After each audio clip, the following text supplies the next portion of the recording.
Hello friends, कैसे हैं आप सब? बढ़िया। चलिए फ्रेंड्स, क्लास 12th फिजिक्स का चैप्टर नंबर फर्स्ट विद्युत क्षेत्र एवं आवेश, इस चैप्टर का आज हम एक बहुत ही इम्पोर्टेंट और बहुत ही ज़बरदस्त और बहुत ही इंटरेस्टिंग प्रश्न सॉल्व करने जा रहे हैं। काफ़ी इम्पोर्टेंट ये न्यूमेरिकल क्वेश्चन है और एग्ज़ाम में ये ज़रूर पूछा जा सकता है। तो ध्यान से इस प्रश्न को हम देखते हैं और उसके बाद इसका सॉल्यूशन समझते हैं।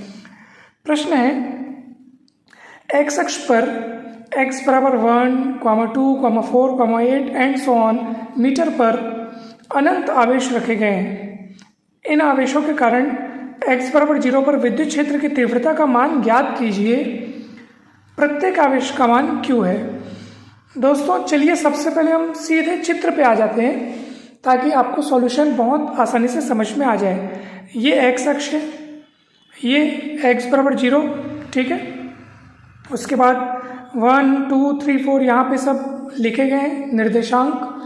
अब आवेश कहाँ कहाँ पर स्थित है ये देख लेते हैं। तो प्रश्न के अनुसार आवेश 1, 2, 4, 8, फिर 16, फिर 32 मतलब डबल होते जा रहे हैं। 1 का डबल 2, 2 का डबल 4, 4 का डबल 8, 8 का डबल 16। तो इन सभी बिंदुओं पर आवेश Q उपस्थित है। तो 1 पर हमने Q आवेश रखा, 2 पर, उसके बाद 4 पर, इसी तरीके से आगे बढ़ेंगे तो 8 पर, फिर 16 पर, फिर 32 पर और इसी तरीके से आगे बढ़ते जाएगा और इन्फिनिट टर्म्स तक ये जाएगा, ठीक है। तो आवेशों की संख्या अनंत है और उन सभी आवेश के कारण हमें इस बिंदु x बराबर 0 पर विद्युत क्षेत्र की तीव्रता ज्ञात करनी है। तो दोस्तों विद्युत क्षेत्र की तीव्रता का सूत्र ये बहुत ही इम्पॉर्टेंट सूत्र है। हमने इसको डिराइव किया था पिछले क्लासेस में। तो अगर आपने वो वीडियोस नहीं देखे हैं तो जरूर जाइए, डिस्क्रिप्शन बॉक्स में आपको उस वीडियो का लिंक मिल जाएगा। प्लेलिस्ट से भी आप वो वीडियोस देख सकते हैं। तो E = 1/4πε0 Q/r², जिसमें 1/4πε0 की वैल्यू 9 × 10⁹ होती है। तो हमने इसके स्थान पर इसको लिख दिया। साथ में Q/r²। अब देखिए हमको क्या करना है, इन सभी आवेशों के कारण बारी बारी से x बराबर 0 पर विद्युत क्षेत्र की तीव्रता कितनी होगी उसको हमको लिखना है। तो चलिए सबसे पहले यहाँ पर x बराबर 1 पर जो q आवेश उपस्थित है, x बराबर 1 पर जो q आवेश उपस्थित है उसके कारण x बराबर 0 पर विद्युत क्षेत्र की तीव्रता क्या होगी, तो ये होगी। क्योंकि यहाँ से यहाँ तक की दूरी कितनी है, 1 है। तो 9 × 10⁹ Q/r²। r की जगह में कितना दिख रहा है आपको यहाँ पे 1, क्योंकि ये वाले Q से यहाँ तक की दूरी 1 है। अब इस Q की बात करें तो यहाँ से यहाँ तक की दूरी कितनी हो जाएगी, 2। तो 9 × 10⁹ Q/r²। r की जगह पे आपको 2² दिख रहा है। ठीक इसी तरह यहाँ पर जो Q आवेश उपस्थित है तो यहाँ से यहाँ तक की दूरी 4 हो गई।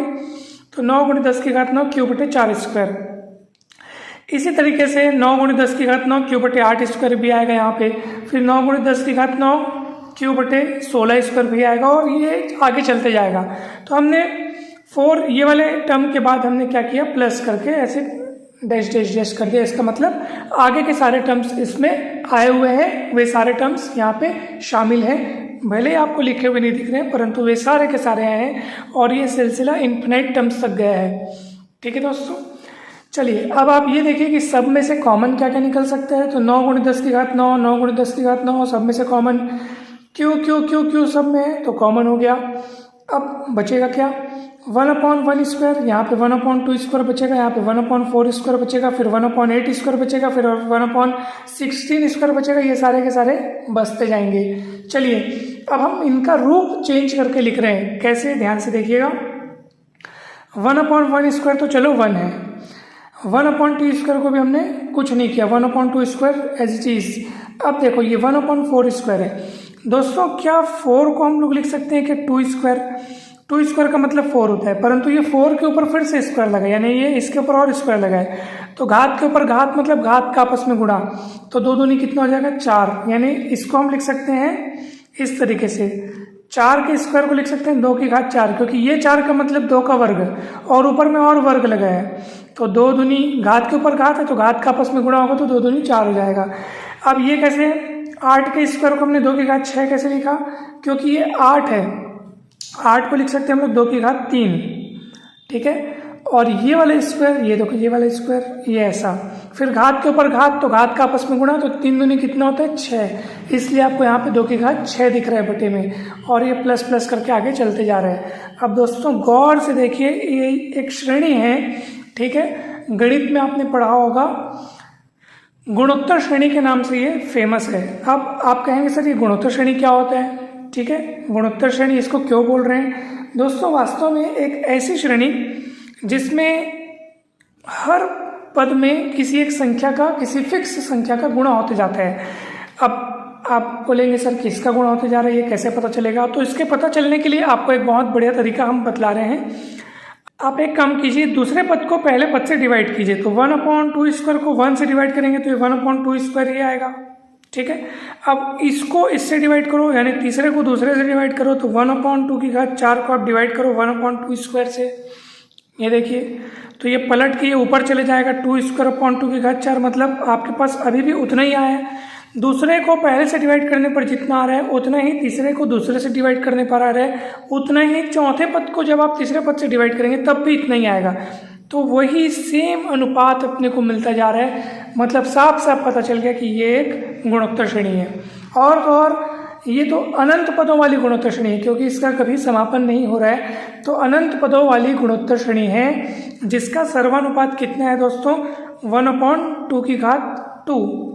ये सर्वानुपात क्या होता है? वही जो आपने इसको इससे डिवाइड करके, या इसको इससे डिवाइड करके, या इसको इससे डिवाइड करके, यानी हर अगले पद को उसके पिछले पद से डिवाइड करने पर अगर आपको सेम राशि मिल रही है, सेम रेशियो मिल रहा है, तो उसी को हम लोग कॉमन रेशियो बोलते हैं, उसी को सर्वानुपात बोलते हैं, जो कि यहाँ पे 1/2 स्क्वायर है, जिसको आप 1/4 भी कह सकते हैं, जो कि 1 से छोटा है दोस्तों, ठीक है। ये देखो 1/2 स्क्वायर, यहाँ पे भी 1/2 स्क्वायर मिला जब हमने तीसरे को दूसरे से डिवाइड किया, ठीक है। 1/2 स्क्वायर मतलब 1/4, जो कि 1 से छोटा है। तो अगर सर्वानुपात 1 से छोटा हो और श्रेणी हो हमारे पास अनंत गुणोत्तर श्रेणी, तो ऐसी स्थिति में उस श्रेणी का योग होता है दोस्तों, ठीक है, उस श्रेणी का योग होता है a/1 - r। अब आप कहेंगे a क्या है? a उस अनंत गुणोत्तर श्रेणी का प्रथम पद, ठीक है, तो a यहाँ पे 1 है। r क्या है? r सर्वानुपात, जो कि आपने कैलकुलेट कर लिया, दूसरे को पहले से डिवाइड करके या तीसरे को दूसरे से डिवाइड करके। ये देखिए उसी चीज़ को हमने यहाँ पे भी लिखा है, a/1 - r। a क्या है? फर्स्ट टर्म, जो कि 1 है। r क्या है? कॉमन रेशियो, जो कि इसको इससे डिवाइड करने पर हमें मिल गया है, तो 1/2 स्क्वायर। बस अब आप इसको सॉल्व कर लो, तो 2 दूनी 4, 4 इधर जाएगा, 4 में 1 गया 3, 3/4 पलट के हो जाएगा 4/3, ठीक है। अब इसको आप सॉल्व कर लो, 3 एक काम 3 और 3 तिरिक 9 और 3 चौक 12। अब 12 है यहाँ पे, अगर आप इसको 1.2 लिखते हैं तो गुणित 10 करना पड़ेगा, और वो गुणित 10 जो है वो कुल मिला के इसकी एक घात यहाँ पे बढ़ा देगा, तो 10 की घात 10 हो गया, ठीक है। और Q तो है ही बेचारा, तो ये विद्युत क्षेत्र का मान आ गया, और मात्रा क्या होता है? न्यूटन प्रति कूलॉम। तो ये विद्युत क्षेत्र का मान आ गया दोस्तों, यही हमें ज्ञात करना था, विद्युत क्षेत्र की तीव्रता ज्ञात करनी थी, यही विद्युत क्षेत्र की तीव्रता का अभिष्ट मान है। 1.2 × 10 की घात 10 इंटू Q, न्यूटन प्रति कूलॉम, ठीक है। ये न्यूटन प्रति कूलॉम जो है वो विद्युत क्षेत्र की तीव्रता का मात्रक है, ठीक है दोस्तों। तो हमें पूरी उम्मीद है कि ये आपको बहुत बढ़िया तरीके से ये सवाल समझ में आया होगा, कहीं पर भी कोई भी डाउट नहीं रहा होगा दोस्तों। अगर आपको डाउट है तो ज़रूर पूछिए, ये सवाल आ सकते हैं परीक्षा में, कॉम्पिटिटिव एग्जाम में भी ऐसे सवाल पूछे जाते हैं दोस्तों। तो अगर आपको वीडियो अच्छा लगा हो तो लाइक ज़रूर करें, चैनल को सब्सक्राइब कर वीडियो को शेयर ज़रूर करें, कमेंट करके अवश्य बताएं कि ये वीडियो आपको कैसा लगा। आप सभी को बहुत बहुत धन्यवाद दोस्तों, जल्द ही मिलते हैं नेक्स्ट वीडियो में।